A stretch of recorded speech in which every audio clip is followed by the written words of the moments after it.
Son las 8 de la mañana con 5 minutos. Muy buenos días. Bienvenidos a esta nueva edición de Ampliación de Noticias. Hoy sábado 11 de enero del año 2020. Quedan solo 15 días para las elecciones congresales extraordinarias. Somos Carlos Villarreal y Jaime Chincha. ¿Cómo estás, Carlos? Bienvenido. Hola, Jaime, ¿cómo te va? Buenos días, amigos oyentes y televidentes. Ampliación de Noticias. Hay que recordar también que se inician ya, Jaime, los debates entre candidatos al Congreso. Tendremos mañana la primera de estas 3 sesiones, ¿no?, de debates. Son 3 en total. Preste mucha atención, sobre todo piense o parta de la premisa, un modesto consejo, que tiene que votar por una agrupación política. No rehúya a el hecho de votar, de elegir. El voto blanco, el voto nulo, no necesariamente es la mejor opción, sobre todo porque si usted escoge el camino del blanco o el nulo, después no diga que no me gustan esos congresistas, que cómo es posible, etcétera, etcétera. No rehúya esa posibilidad, porque si usted vota blanco o vota nulo, los votos válidos se reducen. Ahora, es cierto, uno puede tomar la decisión que crea conveniente, claro. es libre de ello, pero también tiene que analizar las implicancias, y lo comentábamos más temprano con Jaime, sobre la posibilidad que existe. Yo creo que es muy difícil, Jaime, pero que el número de votos nulos, ¿no?, el porcentaje sea de 2/3, lo cual invalidaría o declararía justamente nula la elección. Sí. Porque, ¿qué es lo que vendría después? De acuerdo a la Constitución, se restablece el Congreso que fue disuelto. Artículo 136 de la Constitución. Se restablece el Congreso disuelto y se destituye al Consejo de Ministros. No sé, eso es lo que usted quiere. Posibilidad que tiene que pensar. Así Repito, es. Todos son libres de votar como crean conveniente, pero hay que analizar también las implicancias y consecuencias, ¿no? Y hablando de elecciones, se realiza un conversatorio denominado Una nueva cultura política con igualdad. Esto que significa que representantes de poblaciones priorizadas van a exponer propuestas de cara precisamente a las próximas elecciones congresales extraordinarias.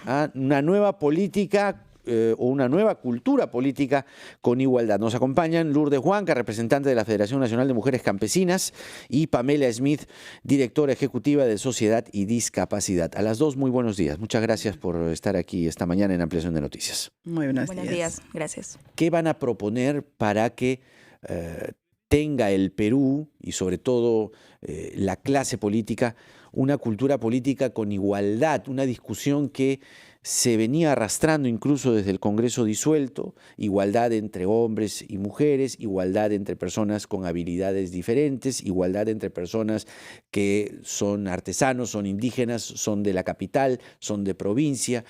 ¿Cuál es el planteamiento que ustedes nos traen esta mañana, que además los electores están ansiosos de escuchar? Muy bien.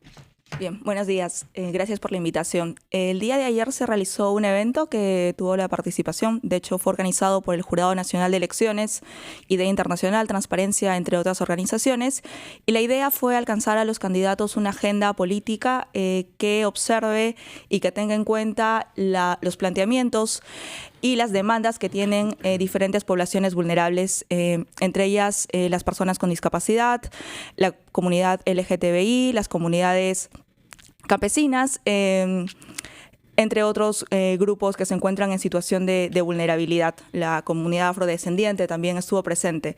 Entonces, creo que es un reto de este Congreso que las demandas de estas comunidades y de estas poblaciones que han sido históricamente vulneradas y que enfrentan situaciones de discriminación estructural sean finalmente atendidas. Creo que podríamos pasar ambas a digamos, delimitar. Quería yo, como está Lourdes, consultarle sobre cuáles son estas principales demandas, cómo debería trabajar el Congreso que viene en beneficio de estas poblaciones apartadas.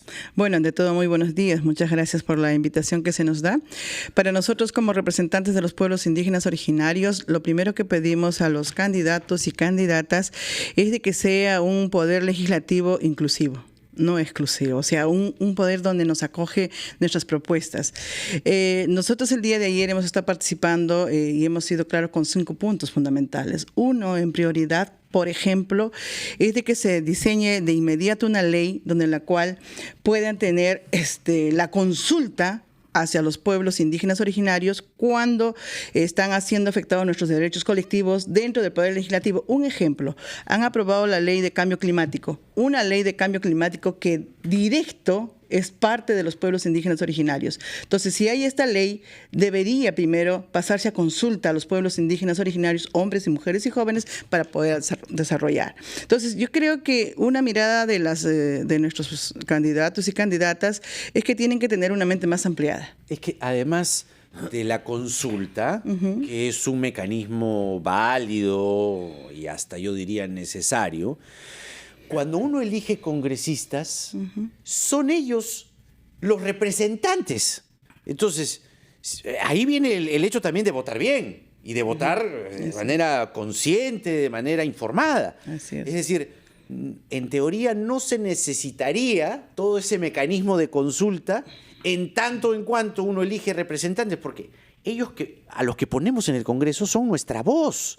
Son la voz de ustedes. Entonces, ¿en qué momento se pierde esa representación? ¿En qué momento esas autoridades que ustedes eligen para que se sienten en esa curul del Congreso no los oyen a ustedes, sino oyen intereses particulares o de cualquiera? Así es. Es justamente en el segundo punto que estamos planteando, de que en este espacio que tienen los candidatos es que también cuando lleguen a ser parte del Congreso promuevan este espacio del escaño de los pueblos indígenas, que seamos parte también del Poder Legislativo, cosa que de esta manera estaríamos mirando de que no vamos a pasar, sino somos parte y vamos a estar dentro de ello planteando nuestras propuestas en el desarrollo de nuestros pueblos. O sea, necesitamos este Poder Legislativo que no solamente estemos ahí las personas de la ciudad, sino también de los pueblos indígenas originarios. Pamela, seguramente ustedes han hecho análisis de propuestas diversas, de la plataforma de ofrecimiento de los partidos políticos. ¿Han tomado debida cuenta de esta problemática con relación a estas poblaciones vulnerables, apartadas? ¿O cree usted que ha sido un tema, diríamos que ha brillado por su ausencia en estos planes de gobierno a nivel congresal? Al menos en el área de discapacidad, que es en el área en la que yo trabajo, aún se mantiene una visión básicamente asistencialista de lo que significa la discapacidad. ¿En qué términos se refleja este asistencialismo? Lo que se promueve muchas veces es, por ejemplo, que el ingreso, recuerdo un proyecto que se planteó hace no mucho, que el ingreso de personas con discapacidad en universidades, o que se entregue un bono, una cuota para el ingreso de personas con discapacidad que sea severa, además es sumamente restrictiva, y esto en principio ya existe una cuota, y lo segundo es que no observa la situación real del colectivo de personas con discapacidad. Las personas con discapacidad son difícilmente insertadas en el espacio escolar, y esto imposibilita incluso que se puedan insertar en la educación superior. Entonces, si es que no se tiene una visión integral y no se comprende la situación, entonces simplemente se van a plantear medidas paliativas que en realidad no ataquen esas barreras estructurales que son las que enfrenta el colectivo. ¿Qué tipo de medidas paliativas ha visto usted en las propuestas de los candidatos? Hay de todo en esta... Se ofrece el oro y el moro. Sí, en efecto. Hay medidas, como le digo, simplemente que el acceso a educación se mejore, que se creen programas laborales, etcétera, y eso en realidad no ataca el problema de fondo. Lo que señalaba la señora Lourdes Huanca, que se requieren, por ejemplo, representantes originarios. ¿Y dónde están los partidos políticos?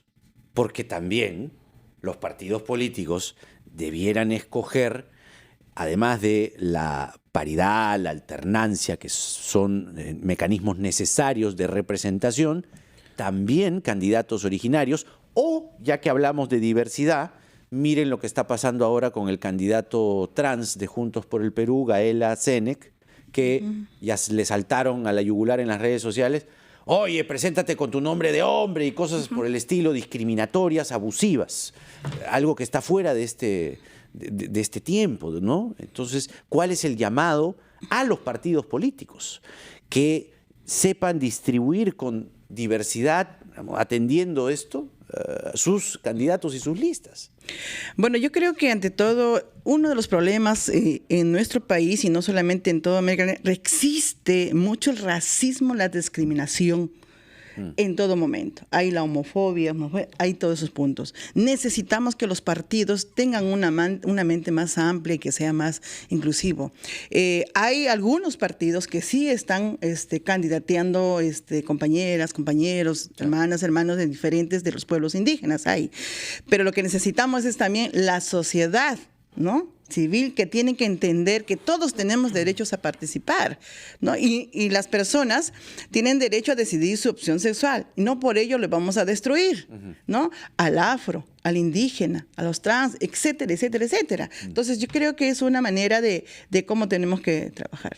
Muy bien, eso queda como mensaje, que es necesario seguir impulsando una nueva cultura política con igualdad. Les agradecemos muchísimo a Lourdes Huanca, representante de la Federación Nacional de Mujeres Campesinas, Artesanas, Indígenas, Nativas y Asalariadas del Perú, y a Pamela Smith, directora ejecutiva de Sociedad y Discapacidad. 10 segundos que ya Un segundo. piden ir al corte. Al respecto de la educación, yo creo que sí se tiene que mirar una mirada más amplia.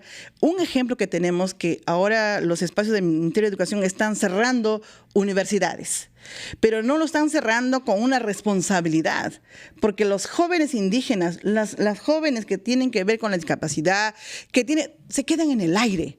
También tiene que haber una política de tomar decisiones de cerrar, perfecto, pero déanos la solución a nuestras hijas e hijos de los pueblos indígenas originarios. Eso también dependería de la misma universidad, ¿no? Porque si la universidad no cumple un licenciamiento, que es una valla que tiene que colocarse, no se debe ver perjudicada la educación superior. Muchas gracias nuevamente, son las 8:17, pausa y regresamos.